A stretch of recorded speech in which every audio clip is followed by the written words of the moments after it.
നമസ്കാരം.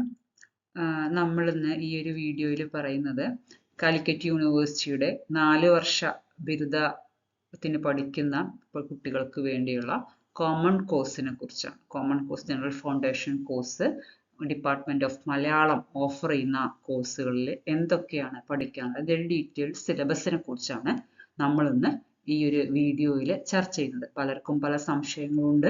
4 വർഷ ബിരുദമായപ്പോൾ 4 year UG വന്നതിന് ശേഷം എന്തൊക്കെയാണ് പഠിക്കാനുള്ളത്, സിലബസ് ഏതൊക്കെയാണ് എന്നൊക്കെ ഒരുപാട് സംശയങ്ങളുണ്ട്.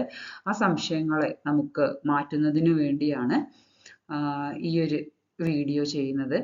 അപ്പോൾ ഈ ഒരു വീഡിയോയിൽ നമ്മൾ പറയുന്നത് 4 വർഷ കോഴ്സുകളിൽ കോളേജുകൾ തുടങ്ങുമ്പോൾ അതിൽ മലയാളം പഠിക്കുന്ന വിദ്യാർത്ഥികൾക്ക്, നിങ്ങൾക്കറിയാം സെക്കൻഡ് ലാംഗ്വേജ് മലയാളം, അറബി, ഹിന്ദി ഒക്കെ എടുത്ത് പഠിക്കുന്ന കുട്ടികളുണ്ടാവും. അതിൽ മലയാളം പഠിക്കുന്ന കുട്ടികൾക്ക് ഡിപ്പാർട്ട്മെന്റ് ഓഫ് മലയാളം ഓഫർ ചെയ്യുന്ന കോഴ്സുകളിലെ സിലബസിനെ കുറിച്ചിട്ടാണ്. അപ്പോൾ ഓരോ കോഴ്സിനും ഇത്തവണ വേറെ വേറെ സിലബസ് ആണ്. BA കുട്ടികൾക്ക് വേറെ, അതുപോലെ BSc സയൻസ് എടുക്കുന്ന സയൻസ് സ്ട്രീമിലെ കുട്ടികൾക്ക് വേറെ, BCom പഠിക്കുന്ന കുട്ടികൾക്ക് വേറെ, ഇങ്ങനെ 3 ടൈപ്പ് ഓഫ് സിലബസ് ആണുള്ളത്. അപ്പോൾ ഇത് നമ്മൾ ഇന്ന് ഇവിടെ ഈ ഒരു വീഡിയോ ചർച്ച ചെയ്യുന്നത് നമ്മുടെ BA വിദ്യാർത്ഥികൾക്ക് വേണ്ടിയിട്ടുള്ള സിലബസ് ആണ്.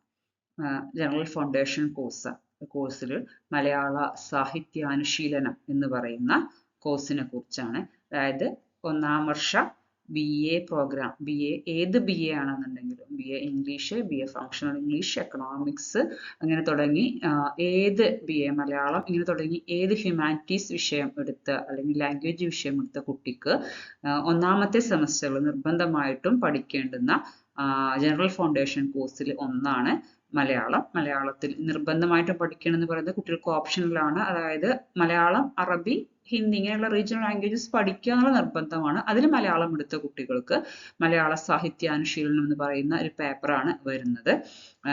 എല്ലാ വിദ്യാർത്ഥികൾക്കും, BA സ്ട്രീമിൽ വരുന്ന എല്ലാ വിദ്യാർത്ഥികൾക്കും വരുന്നത്. അപ്പോൾ നമുക്ക് ഈ ഒരു മലയാള സാഹിത്യാനുശീലനം എന്ന് പറയുന്ന ഈ കോഴ്സിൽ എന്തൊക്കെയാണ് പഠിക്കാനുള്ളത്, സിലബസ് എങ്ങനെയാണെന്ന് നോക്കാം. വളരെ നല്ലൊരു സിലബസ് ആണ്. ഇതുവരെ ഉണ്ടായിരുന്ന സിലബസിൽ നിന്നും തികച്ചും വ്യത്യസ്തമായി കുട്ടികൾക്ക് എളുപ്പത്തിൽ പഠിക്കാൻ പറ്റുന്ന എളുപ്പമുള്ള ഒരു സിലബസ് ആണ്. നമുക്ക് വളരെ അതുപോലെ എളുപ്പമുള്ളതെന്ന് മാത്രമല്ല, രസകരമായ സിലബസ് ആണ്. അതുപോലെ തന്നെ ധാരാളം പ്രാക്ടിക്കും വരുന്ന സിലബസും കൂടിയാണ്. നമുക്ക് നോക്കാം എന്തൊക്കെയാണ് BAയിൽ പഠിക്കുന്നത്, അതായത് മലയാള സാഹിത്യാനുശീലനം പഠിക്കുന്ന കുട്ടികൾക്ക് പഠിക്കുന്നത് എന്തൊക്കെയാണ്, ജനറൽ ഫൗണ്ടേഷൻ കോഴ്സിൽ എന്തൊക്കെയാണ് വരുന്നത് എന്നുള്ളത്. ഇതില് 1ാമത്തെ മൊഡ്യൂള് അനുഭവാഖ്യാനങ്ങൾ എന്ന് പറയുന്നതാണ്. അതായത് മലയാളത്തിലെ അനുഭവാഖ്യാനങ്ങളിലെ വ്യത്യസ്ത ജനുസുകളുടെ ആഖ്യാനപരമായ സവിശേഷതകളും ചരിത്രവും കുട്ടികൾക്ക് മനസ്സിലാക്കി കൊടുക്കുക, കുട്ടികൾക്ക് പഠിക്കുക എന്നുള്ളതാണ്. അതായത് വിവിധ മാധ്യമങ്ങളിലുള്ള ആത്മകഥ, ജീവചരിത്രം, സ്മരണ, അനുഭവമെഴുത്ത്, അതുപോലെ ആത്മകഥ കേട്ടെഴുത്ത്, യാത്രാഖ്യാനം, അഭിമുഖം, ഇതെല്ലാമാണ് ഈ അനുഭവാഖ്യാനങ്ങൾ എന്ന് പറയുന്ന 1ാമത്തെ മൊഡ്യൂളിൽ വരുന്നത്. അതിലെ 1ാമത്തെ ചാപ്റ്റർ ആത്മകഥാ വിഭാഗത്തിൽ പെടുന്നതാണ്. കലാമണ്ഡലം ഹൈദരാലിയുടെ ഓർത്താൽ വിസ്മയം എന്ന് പറയുന്ന ആത്മകഥയിലെ ഒരു ഭാഗമായ എൻ്റെ ഗുരുനാഥനെ ഓർക്കുമ്പോൾ എന്ന പാഠഭാഗമാണ് നമുക്ക് പഠിക്കാനുള്ള 1ാമത്തെ ചാപ്റ്റർ എന്ന് പറയുന്നത്. 2ാമത് പഠിക്കുന്നത് സഞ്ചാര സാഹിത്യമാണ്. സഞ്ചാര സാഹിത്യത്തിൽ SK പൊറ്റക്കാടിന്റെ ഇന്തോനേഷ്യൻ ഡയറി എന്ന് പറയുന്ന പുസ്തകത്തിൽ നിന്നുള്ള കിഴവനും കാക്കാത്തൂവയും എന്ന് പറയുന്നതാണ് നമുക്ക് പഠിക്കാനുള്ളത്. പിന്നീട് പഠിക്കുന്നത് ആത്മകഥയായി, സഞ്ചാര സാഹിത്യമായി, പിന്നെ ആ ഒരു അനുഭവാഖ്യാനങ്ങളിൽ വേറെ എന്താ വരിക, ആത്മകഥ അനുഭവങ്ങളെ കുറിച്ച് പറയുന്നത്, സഞ്ചാര സാഹിത്യം അനുഭവങ്ങളെ കുറിച്ച് പറയുന്നതാണ്. പിന്നെ വേറെ വരുന്ന ഒരു ടോപ്പിക് ഏതായിരിക്കും, അഭിമുഖം, ഇന്റർവ്യൂസ് ആയിരിക്കും. അപ്പൊ നമുക്ക് പഠിക്കുന്നത് മാധവിക്കുട്ടി, മലയാളത്തിലെ പ്രശസ്ത എഴുത്തുകാരിയായ മാധവിക്കുട്ടിയുമായിട്ട് അക്ബർ കക്കട്ടിൽ നടത്തിയ അഭിമുഖം, സർഗസമീക്ഷ എന്നുള്ളതിന്റെ ഒരു ഭാഗമാണ് നമുക്ക് പഠിക്കാൻ. ആ ഒരു അഭിമുഖമാണ് പഠിക്കാനുള്ളത്. അപ്പൊ എങ്ങനെയാണ് അഭിമുഖം എഴുതുന്നത്, അല്ലെങ്കിൽ എങ്ങനെയാണ് അഭിമുഖം തയ്യാറാക്കുന്നത് എന്നൊക്കെ നമുക്ക് നമ്മുടെ കുട്ടികൾക്ക് മനസ്സിലാകാൻ വേണ്ടിയിട്ടാണ് ഇത്തരം ഒരു ചാപ്റ്റർ നമ്മുടെ ഈ ഒരു മൊഡ്യൂളിൽ വരുന്നത്. അതുപോലെ തന്നെ ട്രൂ കോപ്പി തിങ്കിൽ വരുന്ന ഒരു ലിങ്ക് തന്നിട്ട് നമുക്ക് കുട്ടികൾക്ക് പഠിക്കാനുള്ളത് വേറൊന്ന്, അർമേനിയയിലെ ഷൊഗമാൻ ടെലിറിയനെ അറിയാമോ എന്ന് പറയുന്ന അദ്ദേഹം കൊന്ന യുവതുർക്കിയെയും എന്ന് പറഞ്ഞ സജീവ് മാർക്കോസ് നടത്തിയ ഒരു ഇന്റർവ്യൂ ആണ്. ഒരു എന്താ പറയുക പഠിക്കാനുള്ള. അത് ട്രൂ കോപ്പി തിങ്കിൽ നമുക്ക് അതിൻ്റെ ലിങ്ക് ഉണ്ട്. നമുക്ക് അത് കുട്ടികൾക്ക് ഷെയർ ചെയ്ത് കഴിഞ്ഞാൽ കുട്ടികൾക്ക് കാണാൻ പറ്റും ആ ഒരു അഭിമുഖം. അർമേനിയയിലെ ഷോഗമാൻ ടെലീരിയനെ നിങ്ങൾക്കറിയാമോ, അദ്ദേഹം കൊന്ന യുവതുർക്കിയെയോ എന്ന് പറയുന്ന ആ ഒരു അഭിമുഖം നിങ്ങൾക്ക് കാണാനാവും. നമുക്ക് പഠിക്കാനുള്ളത് ഒരു ചാപ്റ്റർ അതാണ്. വളരെ വേറെ അടുത്ത രണ്ടാമത്തെ ഒരു മൊഡ്യൂൾ വരുന്നത് കഥാസാഹിത്യമാണ്. ചെറുകഥയുടെ സവിശേഷതകളും മലയാളത്തിലെ ചെറുകഥാ സാഹിത്യത്തിന്റെ ചരിത്രവും സാമാന്യമായി കുട്ടികൾക്ക് പരിചയപ്പെടുത്തുക എന്നതാണ് ഈ ഒരു മൊഡ്യൂളിന്റെ ലക്ഷ്യം എന്ന് പറയുന്നത്. ഇതിൽ നമുക്ക് പഠിക്കാനുള്ളത് കാരൂർ നീലകണ്ഠപിള്ളയുടെ പൂവമ്പഴം എന്ന് പറയുന്ന ചെറുകഥ, കെ രേഖയുടെ വില്ലുവണ്ടി എന്ന് പറയുന്ന മറ്റൊരു ചെറുകഥയുമാണ് നമുക്ക് പഠിക്കാനുള്ളത്.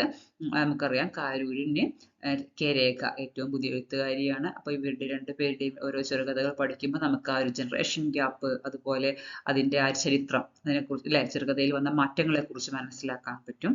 പിന്നെ നമുക്ക് അതുപോലെ അതിൽ പഠിക്കാനുള്ള വേറൊന്ന് നോവലാണ്. നോവലിന്റെ സ്വഭാവ സവിശേഷതകളും മലയാള നോവലിന്റെ ചരിത്രവും അതിനെ കുറിച്ചിട്ട് ഒരു സാമാന്യമായ ഒരു അവലോകനം നടത്തുക, കുട്ടികളെ ബോധവൽക്കരിക്കുക, കുട്ടികൾക്ക് ബോധം ഉണ്ടാക്കുക, കുട്ടികളിൽ അവബോധം ഉണ്ടാക്കുക എന്നതാണ് ലക്ഷ്യം. നമുക്ക് പഠിക്കാനുള്ള നോവല് NP മുഹമ്മദിന്റെ ദൈവത്തിന്റെ കണ്ണ് എന്ന് പറയുന്ന നോവലാണ്. അപ്പൊ 2 ചെറുകഥയും ഒരു നോവലുമായി. പിന്നെ നമുക്ക് പഠിക്കാനുള്ളത് കവിതയാണ്. കവിത എന്ന സാഹിത്യ രൂപത്തിന്റെ സവിശേഷതകളും മലയാള കവിതാ സാഹിത്യ ചരിത്രവും സാമാന്യമായിട്ട് കുട്ടികളിൽ അവബോധം ഉണ്ടാക്കുക എന്നതാണ് മൊഡ്യൂളിന്റെ ലക്ഷ്യം. ഈ ഒരു മൊഡ്യൂളിന്റെ ലക്ഷ്യം എന്ന് പറയുന്നത് കഥയായി, നോവലായി, ആത്മകഥയായി, സഞ്ചാര സാഹിത്യമായി, ഇന്റർവ്യൂ ആയി. അപ്പൊ നമുക്കിനി കവിത പഠിക്കാനുണ്ട്. കവിത മലയാളത്തിലെ പ്രസിദ്ധ കവിതകൾ അവരെ കുറിച്ച് സാമാന്യമായ ഒരു പരിചയം കുട്ടികൾക്ക് ഉണ്ടാക്കുക എന്നതാണ്. കാരണം മലയാളം എന്ന് പറയുന്ന സാഹിത്യം പഠിക്കുന്ന കുട്ടി എല്ലാ സാഹിത്യ വിഭാഗങ്ങളെയും പരിചയപ്പെട്ടു പോരണം എന്നുള്ളതാണ് നമ്മുടെ പ്രോഗ്രാമിന്റെ ഈ ഒരു സിലബസിന്റെ ലക്ഷ്യം എന്ന് പറയുന്നത്. അപ്പൊ നമുക്ക് പഠിക്കാനുള്ളത് എഴുത്തച്ഛന്റെ അധ്യാത്മരാമായണത്തിന്റെ സുന്ദരകാന്ഡത്തിൽ വരുന്ന സമുദ്രലംഘനം എന്ന് പറയുന്ന കുറച്ചു ഭാഗം, രാമായണത്തിന്റെ ഭാഗമായിട്ട് വരുന്നതാണ്. അതാണ് നമുക്ക് പഠിക്കാനുള്ളത് ഒന്ന്. വേറൊന്ന് പഠിക്കാനുള്ളത് ചിന്താവിഷ്ടയായ സീതയിലെയാണ്. ആശാന്റെ സീതയിലെ കുറച്ച് വരികളാണ് പഠിക്കാനുള്ളത്. പിന്നെ നമുക്ക് സച്ചിദാനന്ദന്റെ ഇവനെ കൂടി എന്ന് പറയുന്ന കവിത കൂടി പഠിക്കാനുണ്ട്. പിന്നെ വരുന്ന അടുത്തൊരു മൊഡ്യൂൾ, പുതിയ വേറൊരു സാഹിത്യശാഖ നിങ്ങളെ പരിചയപ്പെടുത്തുന്നത് ദൃശ്യകലാ സാഹിത്യമാണ്. ദൃശ്യകലാ സംബന്ധിയായ സാഹിത്യ രൂപങ്ങളുടെ വൈവിധ്യവും സവിശേഷതകളും അതിനെക്കുറിച്ച് സാമാന്യമായ ഒരു അവബോധം കുട്ടിയിൽ ഉണ്ടാക്കുക എന്നതാണ്. ദൃശ്യകലാ സാഹിത്യം എന്ന് പറഞ്ഞാൽ നമുക്ക് എല്ലാവർക്കും അറിയാം എന്താണ് ദൃശ്യകല എന്നുള്ളത് അല്ലെ. ദൃശ്യമാകുന്നത് എന്താ, അത്തരത്തിലുള്ള കലാരൂപങ്ങളെയാണ് നമ്മൾ ദൃശ്യകല എന്ന് പറയുന്നത്. നാടകം, സിനിമ ഒക്കെയാണ് നമുക്ക് പഠിക്കാനുള്ളത്. ഒരു നാടകമുണ്ട്, ശ്രീജ KVയുടെ ഓരോരോ കാലത്തിലും എന്ന് പറയുന്ന ഒരു നാടകം. അതുപോലെ ലിജോ ജോസ് പെല്ലിശ്ശേരിയുടെ നൻപകൽ നേരത്ത് മയക്കം, പല കുട്ടികളും കണ്ട സിനിമയാവും. ആ ഒരു സിനിമയാണ് നമുക്ക് പഠിക്കാനുള്ളത്. പിന്നെ അതുപോലെ തന്നെ ദൃശ്യകലയിൽ വരുന്ന സാഹിത്യ വിഭാഗത്തിൽ വരുന്നതാണ് ചലച്ചിത്രഗാനം. ചലച്ചിത്രഗാനത്തിന്റെ ചരിത്രം, സംസ്കാരം, ഭാഷ, പരിണാമം എന്നിവയെ മുൻനിർത്തിക്കൊണ്ടുള്ള ഒരു വിശകലനമാണ്. അതിന് നമുക്ക് 3 ചലച്ചിത്ര ഗാനങ്ങളെ തന്നിട്ടുണ്ട് ഓൾറെഡി യൂണിവേഴ്സിറ്റി.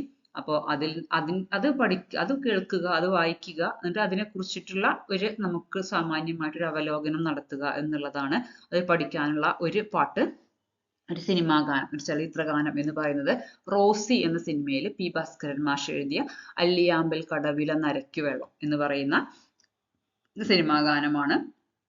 പിന്നെ പഠിക്കാനുള്ളത് ദേവാസുരം എന്ന് പറയുന്ന സിനിമയിൽ ഗിരീഷ് പുത്തഞ്ചേരി രചിച്ച സൂര്യകിരീടം വീണുടഞ്ഞു എന്ന് പറയുന്ന സിനിമാ ഗാനമാണ്. പിന്നെ ഉള്ളത് നമുക്ക് പഠിക്കാനുള്ളത് ഗപ്പി എന്ന് പറയുന്ന സിനിമയിലെ വിനായക് ശശികുമാർ എഴുതിയ തനിയെ മിഴികൾ തുളുമ്പിയോ എന്ന് പറയുന്ന ആ ഒരു സിനിമാ ഗാനം കൂടിയാണ്. അപ്പൊ ഇത്രയാണ് നമ്മുടെ BA വിദ്യാർത്ഥികൾക്ക് പഠിക്കാനുള്ള 1ാമത്തെ സെമസ്റ്ററിൽ പഠിക്കാനുള്ള കോമൺ കോഴ്സ് മലയാളം ത്തിൽ വരുന്ന സിലബസ് എന്ന് പറയുന്നത്. സിലബസിനെ കുറിച്ച് ഒരു ധാരണ ഉണ്ടായിട്ടുണ്ടാവും എന്ന് വിചാരിക്കുന്നു. ഇതിനോടനുബന്ധിച്ചുള്ള പുസ്തകങ്ങൾ നമുക്ക് യൂണിവേഴ്സിറ്റി ഇപ്പോൾ ഇറക്കിയിട്ടില്ല. യൂണിവേഴ്സിറ്റി വൈകാതെ പുസ്തകങ്ങൾ പുറത്തിറക്കും. അതുവരെ നമുക്ക് പഠിക്കാൻ ഇതെല്ലാം നമുക്ക് ഇപ്പോൾ നമ്മളെല്ലാവരും ടെക്നോളജിയുടെ കാലത്ത് ജീവിക്കുന്നവരാണ്. അതുകൊണ്ട് ഇതൊന്നും കിട്ടാൻ ഒരു പ്രയാസവും ഇല്ല. അപ്പോൾ നമുക്ക് എല്ലാവർക്കും ഈ ഒരു സിലബസിലൂടെ അടുത്ത വീഡിയോയിൽ നമുക്ക് ഈ സിലബസിൽ ഉൾപ്പെടുത്തുന്ന പാഠഭാഗങ്ങളെ കുറിച്ച് പരിചയപ്പെടുകയും നമുക്കത് പഠിക്കുകയും ചെയ്യാം. Thank you so much.